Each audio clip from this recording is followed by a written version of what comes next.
এইদিকে আমাদের লক্ষ্য রাখতে হবে, বেশি বড় বক্তব্য করব না। আর এই যে জায়গাটা অনুষ্ঠান হচ্ছে, এখানে এক যুগের বিখ্যাত সাহেব ইরানি সাহেবের বাড়ির সামনে। আপনারা নিশ্চয়ই আমার বিভিন্ন লেখা এবং বক্তব্যের মাধ্যমে শুনেছেন ওনার বিষয়ে।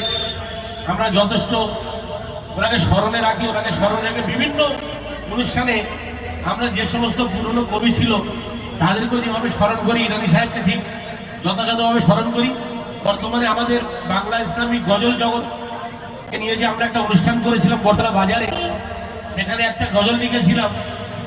আমাদের সমস্ত যারা কবি মরহুম হয়েছেন, কবি নুরুল আমিন, নূর হোসেন, তখন নূর হোসেন সাহেব মারা যান, নুরুল আমিন, তারপর আপনার নূর মোহাম্মদ, আনসার সাহেব, ইরানি সাহেব, সকলের নাম দিয়ে কিন্তু আমরা একটা গজল লিখেছিলাম। সেই গজলটা অনেক শিল্পী এই মুহূর্তে বাইরে গায়, এবং সব থেকে বড় কথা যিনি গজলের প্রতিষ্ঠাতা আহমদ আলী জালালি পীর সাহেব, তিনি কিভাবে গজলটা প্রতিষ্ঠা করলেন সেটা সম্বন্ধে সেই গজলটা লেখা আছে।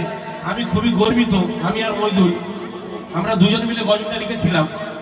তো আমাদের গজল সম্বন্ধে কিভাবে গজলটা তৈরি হলো, কিভাবে সারা পশ্চিমবাংলায় ছড়ালো, ওই গজলের মাধ্যমে লেখা আছে। কিছু কিছু শিল্পী দেখছি বাইরে গাচ্ছে, এটা সব থেকে বড় ব্যাপার যে হ্যাঁ গজল, বাংলা গজল এখানে প্রতিষ্ঠিত হয়েছিল, এখান থেকে সারা পশ্চিমবাংলায় ছড়িয়ে গেছে।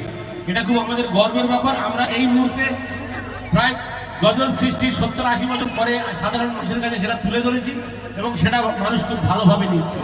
যারা অনুষ্ঠানটা দিচ্ছ ভাই, এখানে কোনোদিন আমি আসিনি, যদি কিছু ছোট বড় কথা বলে থাকি ক্ষমা করবে। এখানে ছোটবেলা খুব আসা যাওয়া করতাম, এটা আমার বাবার মামার বাড়ি, কি বুঝলে, দাদির সঙ্গে আসতাম। তো এখানকার অনেক স্মৃতি, ছোটবেলার স্মৃতি।